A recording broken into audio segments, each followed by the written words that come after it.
Hello everyone, welcome to today's video. আজকের ভিডিওতে আমরা সিএসএস এর ফ্লেক্স প্রপার্টি অ্যান্ড তার সাথে আমরা অ্যালাইনমেন্ট প্রপার্টি নিয়ে কথা বলবো।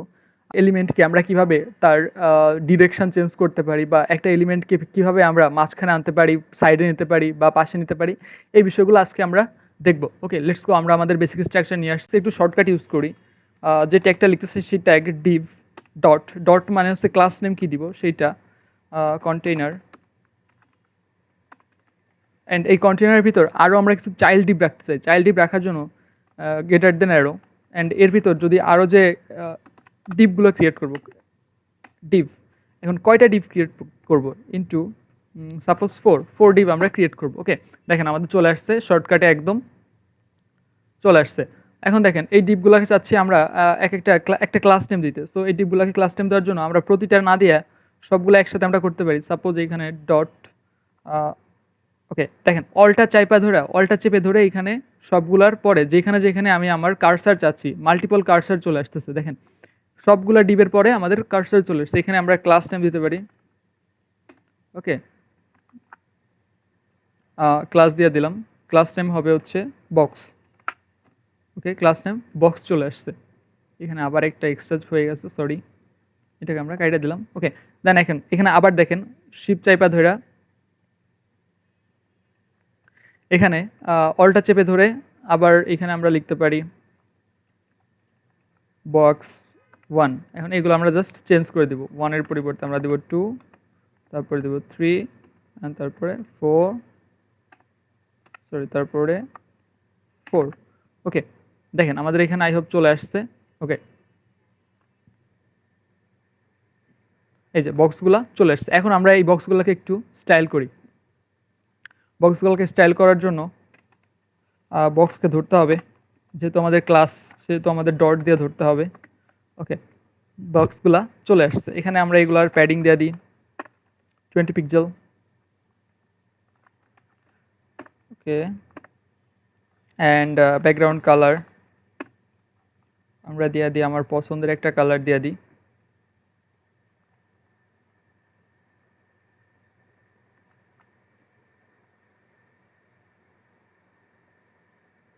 ওকে, তার আগে একটা হ্যাশ চিহ্ন, হ্যাশ দিয়ে একটা কালার দিয়ে দিই। ওকে, এটা হচ্ছে আমাদের ব্যাকগ্রাউন্ড কালার। দেখেন এখন আমাদের চলে আসছে। এরপরে আমরা কি করব, আমাদের যে বক্সগুলো আছে এইগুলাকে, এগুলা বেশি বড় হয়ে গেছে, তো আমরা এখানে 10 পিক্সেল করে দিই, প্যাডিং 10 পিক্সেল করে দিলাম। ওকে, দ্যাটস ইট। এখন এই বক্সগুলোকে আমরা একটু বর্ডার রেডিয়াস দিয়ে দিই। বর্ডার রেডিয়াস দিব 10 পিক্সেল। ওকে, দেখেন সবগুলো একটু কার্ভ হয়ে গেছে, দ্যাটস ইট। এবার কি করতে পারি আমরা, এই বক্সগুলোর দেখেন কিছু জিনিস আমরা শিখবো এখন। যদি আমরা কালার দিই, colour white, okay colour white দিয়ে দিলাম। দেন এরপরে আমরা দেখেন এখানে আমরা আজকে ফন্ট ফ্যামিলি শিখি, font family, just font family, just আমরা দেখি ফন্ট ফ্যামিলি। এখানে অনেক দেখেন, এখানে অনেক ফন্ট ফ্যামিলি চলে আসছে। ফন্ট ফ্যামিলি মানে এই ফন্টের স্টাইলগুলো কেমন হবে, এই যে দেখেন এইগুলা কেমন আছে, মাথাগুলো একটু বের করা আছে, এই ওয়ানের এইগুলা করা আছে, মানে এইগুলো একটা ফন্টে আছে, ডিফল্ট ফন্টে আছে। এখন আমরা যদি চাই এই ফন্টটা চেঞ্জ করতে পারি, যেমন আমার একটা ফেভারিট হচ্ছে সানশারিফ।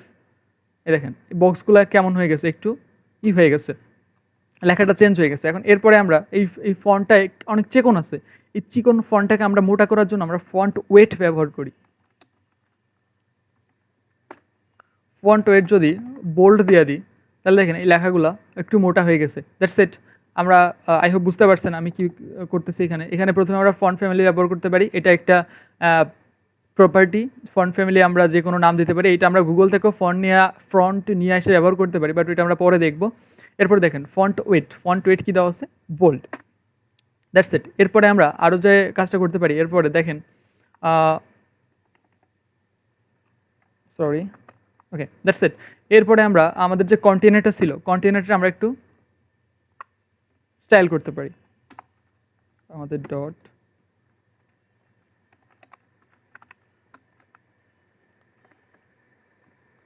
কন্টেনার, আমরা এই কন্টেনারটাকে একটু স্টাইল করতে পারি। লাইক আমরা এখানে কি করতে পারি, আমরা এর একটা বর্ডার দিতে পারি, border 2 pixel, dashed and black. That's it.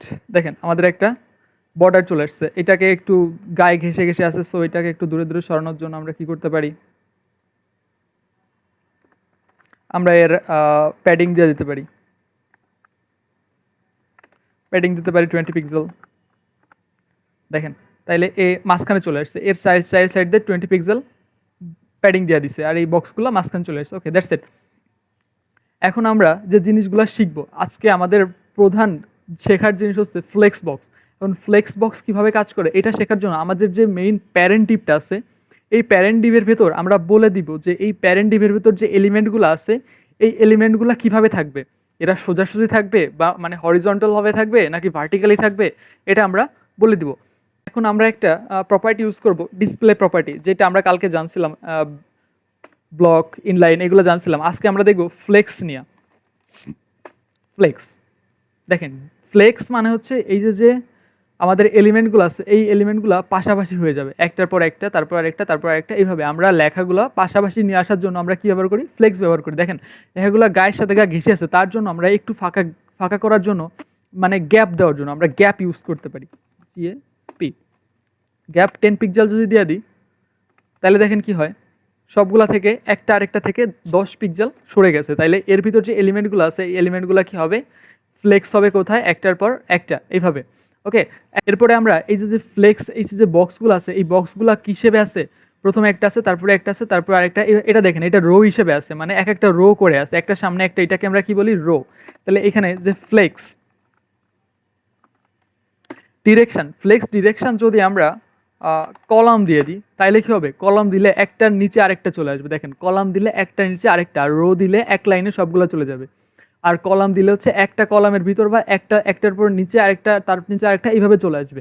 ওকে, এখন এইগুলা কিভাবে কাজ করবে, এখানে দেখেন, এখানে আমাদের কলাম দিয়েছি, দ্যাটস ওয়াই কলাম চলে আসছে। এখানে যদি রো দিই, তাহলে দেখেন সেম সামনাসামনি চলে আসছে।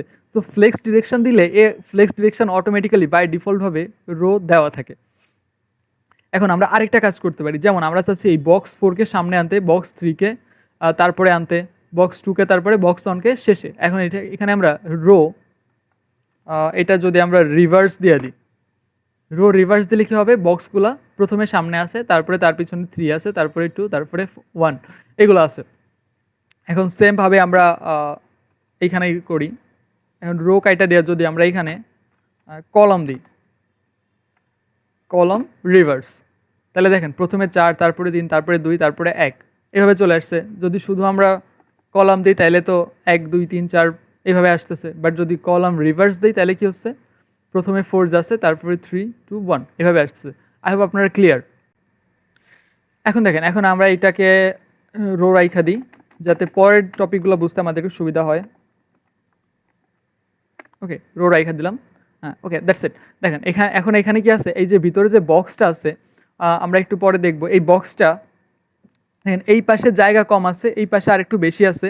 এটা বোঝার জন্য আমরা এখান থেকে একটা কমাই দিই, একটা বক্স একটু কমাই দিই, একটা বক্স আমরা কমাই দিই, তাহলে এখানে 3টা বক্স হয়ে গেছে। এখন দেখেন এই বক্সগুলো কোথায় আছে, এই পাশে আছে, স্টার্টে আছে। এটা আমরা যদি চাই যে বক্সগুলো মাঝখানে চলে আসবে, তার জন্য আমরা একটা প্রপার্টি ব্যবহার করব। প্রপার্টিটার নাম হচ্ছে জাস্টিফাই কন্টেন্ট। ওকে, জাস্টিফাই কন্টেন্ট যদি আমরা সেন্টার দিয়ে দিই, সেন্টার, তাহলে দেখেন এই বক্সগুলা, এই যে আমাদের ডিভটা ছিল, এই ডিভের সেন্টার চলে আসছে। তাহলে আমরা কিন্তু কাজ করতেছি কন্টেনার দিয়ে, আমাদের প্যারেন্টস ডিভের ভিতর কাজ করতেছি। সো জাস্টিফাই কন্টেন্ট কোথায় কাজ করে, প্যারেন্ট ডিভের ভিতর কাজ করে। অ্যান্ড প্যারেন্ট ডিভের যে এলিমেন্টগুলো আছে, যে চাইল্ডগুলো আছে, এই চাইল্ডগুলোর উপর এখানে আমরা যদি জাস্টিফাই কন্টেন্ট সেন্টার দিয়ে দিই, তাহলে সেন্টার কাজ করতেছে, তার মানে এই ডিভের ভেতর সেন্টারে চলে আসছে। এখন জাস্টিফাই কন্টেন্ট আমরা যদি স্টার্ট দিয়ে দিই, দেখেন স্টার্ট দিয়ে দিই, তাহলে ও সামনের দিকে চলে আসছে, শুরুর দিকে চলে আসতেছে। যদি এন্ড দিয়ে দিই, তাইলে ও একদম শেষের দিকে চলে যাচ্ছে। Okay that's it. এখন আমরা চাচ্ছি কি, এটা একটা থেকে আরেকটা দূরে সরে যাক, একটা থেকে আরেকটা দূরে সরে যাক। এটা করার জন্য আমরা এখানে স্পেস বিটুইন যদি দেওয়া দিই, তাহলে দেখেন ওরা একটা থেকে আরেকটা একদম দূরে সরে গেছে। বিটুইন দিয়ে আমরা যখন 2টা থাকে, তখন একটা থেকে আরেকটা দূরে সরে যায়। এটা বোঝার জন্য বিটুইন মানে এখানে বক্স 1 আর বক্স 2 এই 2টা ভিতর বিটুইন হচ্ছে। বিটুইন হয় শুধুমাত্র দুইটার ক্ষেত্রে আমরা বিটুইন হয়, বক্স 1 বক্স 2 এরা বিটুইন করতেছে, আবার বক্স 2 বক্স 3 এরা দুইটা আবার বিটুইন করতেছে, তাইলে 1 আর 3 দুইজনে 2 এর সাথে বিটুইন করতেছে, বা দুইজন দুইজনের থেকে সরে যাচ্ছে, তাহলে 2 থেকে 1 এর দূরত্ব সরে যাচ্ছে, আবার 2 থেকে 3 এর সেম দূরত্বে সরে যাচ্ছে। এখন এইখানে দেখেন যদি আমরা বিটুইন না দিয়ে অ্যারাউন্ড দিই, তাহলে কি হচ্ছে, এরা কিন্তু বেশি দূরে সরতেছে না। এখন দেখেন এরা এইখানেও যতটুকু জায়গা আছে, এইখানেও ততটুকু আছে, এইখানেও ঠিক ততটুকু, আর এই পাশেও ঠিক ততটুকু জায়গা আছে। সো অ্যারাউন্ড আর বিটুইনের ভেতর পার্থক্য হচ্ছে এরা দুইজন দুইজনের থেকে একদম যতটুকু সরে যাওয়া যায় ততটুকু সরে যাচ্ছে, বাট অ্যারাউন্ড মানে হচ্ছে এরা ঠিক এইখানে যতটুকু সরছে এইখানেও ঠিক ততটুকু সরতেছে, এইখানেও ঠিক যতটুকু সরতেছে, এইখানেও ঠিক ততটুকুই সরতেছে। আই হোপ আপনারা যে জাস্টিফাই কন্টেন্ট এটা বুঝতে পারছেন, জাস্টিফাই কন্টেন্টের যে ভ্যালুগুলো আছে এই ভ্যালুগুলো আপনাদের কাছে ক্লিয়ার। এখন জাস্টিফাই কন্টেন্ট কাজ করে হচ্ছে হরিজন্টালি, হরিজন্টালি মানে এই সোজাভাবে কাজ করে, এই সামনের দিকে জাস্টিফাই করবে। এখন আমরা চাচ্ছি কি নিচের দিকে, যদি আমাদের উপরে থাকে নিচের দিকে আমরা মাঝখানে আনবো। এটার জন্য আমরা এই আমাদের যে কন্টেনার আছে কন্টেনারের যদি হাইটটা একটু বাড়ায় দিই, হাইট সাপোজ আমরা এখানে 400 পিক্সেল দিয়ে দিই, 400 পিক্সেল, দ্যাটস ইট। হাইট আমরা যদি 400 পিক্সেল দিয়ে দিই, দেখেন এটা আমাদের অনেক বড় হয়ে গেছে। এখন আমরা চাচ্ছি কি এই যে বক্সগুলো আছে এই বক্সগুলো একটা থেকে এই মাঝখান বরাবর থাকবে। সো এইটা করার জন্য আমরা আমাদের এমনিতে তো মাঝখানে আছে, এই তাকি মাঝখানে আছে, এই হরিজন্টাল মাঝখানে আছে, কিন্তু আমরা চাচ্ছি এখানে ভার্টিক্যালি মাঝখানে আনতে। ভার্টিক্যালি মানে হচ্ছে উপরে নিচে, আর হরিজন্টালি মানে দুই পাশে ডানে বামে। এখন দেখেন আমরা যদি হরিজন্টালি মাঝখানে তো নিয়ে আসছি, এখন যদি আমরা ভার্টিক্যালি মাঝখানে আনতে চাই, তার মানে হচ্ছে অ্যালাইন আইটেম, আমাদের আরেকটা প্রপার্টি ইউজ করতে হবে, অ্যালাইন আইটেম। অ্যালাইন আইটেম যদি আমরা এখানে সেন্টার দিয়ে দিই, দেখেন কি হয়, আমাদের এই জিনিসগুলো কিন্তু একদম সেন্টারে চলে আসছে। আই হোপ আপনাদের কাছে ক্লিয়ার। তাহলে এইটা আমাদের সেন্টারে চলে আসছে। এখন অ্যালাইন আইটেম সেন্টারের জায়গায় এখানে যদি আমরা এন্ড দিয়ে দিই, তাহলে দেখেন একদম শেষে চলে গেছে। এখন এন্ডের পরিবর্তে আমরা যদি এখানে স্টার্ট দিয়ে দিই, তাহলে আমাদের কোথায় চলে যাবে, উপরে চলে যাবে। আমরা তাইলে কোনো একটা প্রোডাক্টের ভিতর এলিমেন্টটাকে যদি কোনো একটা কন্টেনারের ভিতর সেটাকে যদি আমরা যে এলিমেন্টগুলো আছে এই এলিমেন্টগুলোকে আমরা একদম মিডলে নিয়ে আসতে চাই, তাহলে জাস্টিফাই কন্টেন্ট এখানে আমরা সেন্টার দিতে পারি, centre and align item centre. এটা আমাদের এত পরিমাণে কাজে লাগে যেটা আপনি চিন্তাও করতে পারবেন না। আপনার অনেক প্রোডাক্ট অনেক কিছু আমরা আপনার মিডলে নিয়ে আসা লাগতে পারে, সেই ক্ষেত্রে আমরা কীভাবে করতে পারি, justify content centre and align item centre. I hope আপনারা ক্লিয়ার। সো আমাদের প্রথমত আমাদের জাস্টিফাই কন্টেন্ট কি করে, আমাদের এই যে এই বরাবর যে সোজা বরাবর যে হরিজন্টালি যে লাইনটা আছে এই লাইনটা মেনটেন করে মাঝখানে নিয়ে আসে, যেমন এই পাশ থেকে সেম সংখ্যক জায়গা ছাড়ে, এই পাশ থেকেও সেম পরিমাণ জায়গা ছাড়ে। আর অ্যালাইন আইটেম কী করে, অ্যালাইন আইটেম আমাদের উপরে বা সোজাসুজি বা যে জায়গাটা আছে উপরের দিকে যতটুকু ছাড়বে নিচের দিকেও ঠিক ততটুকু ছাড়বে, অ্যান্ড এ সেন্টারে চলে আসবে। আলটিমেট কি চলে আসতেছে, দেখেন এ সেন্টারে চলে আসছে। এরপরে আমরা যে জিনিসটা নিয়ে কথা বলবো এটা হচ্ছে আমাদের ফ্লেক্স র্যাপ নিয়ে কথা বলবো। র্যাপ কিভাবে কাজ করে, ওকে আমরা আগে এখানে একটু কন্টেন্ট বাড়াই দিই। Suppose alt shift down arrow দিয়ে কিছু কন্টেন্ট বাড়াই দিচ্ছি, দেখেন এগুলো আমাদের কি বাইরে চলে যাচ্ছে আমাদের যে ওকে ওকে আমরা এখানে 400 পিক্সেলও কাইটা দিই।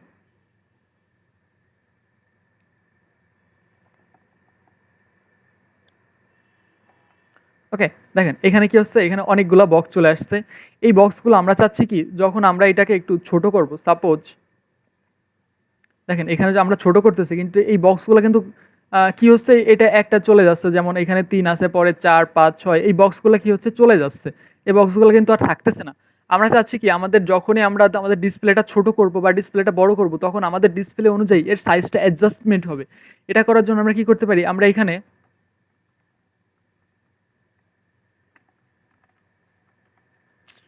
ফ্লেক্স র্যাপ ইউজ করতে পারি। সিলেক্ট র্যাপ ইউজ করে এখানে যদি আমরা র্যাপ দিয়ে দিই তাহলে কী হবে, দেখেন একটু একটু খেয়াল করেন, এখানে আমরা যদি আমরা এটাকে ছোট বড় করি এই 3 নাম্বার নিচে চলে আসতেছে, তারপরেরটা যদি জায়গা কমে যায় আবার নিচে চলে আসতেছে, আবার নিচে চলে আসতেছে, এইভাবে আমাদের কি হচ্ছে নিচে চলে আসতেছে। আবার যদি আমরা এটা বড় করে দিই তাহলে আমাদের বড় হয়ে যাচ্ছে। এটা আমাদের এত কাজে লাগবে যখন আমরা আমাদের ওয়েবসাইটটাকে মোবাইলের জন্য রেসপন্সিভ করব। সো তখন আমাদের এই জিনিসটা কাজে লাগবে। আই হোপ আপনারা বুঝতে পারছেন। ওকে, আজকে এই পর্যন্তই থাকতেছে। Thanks for watching. দেখা হচ্ছে পরের ভিডিওতে।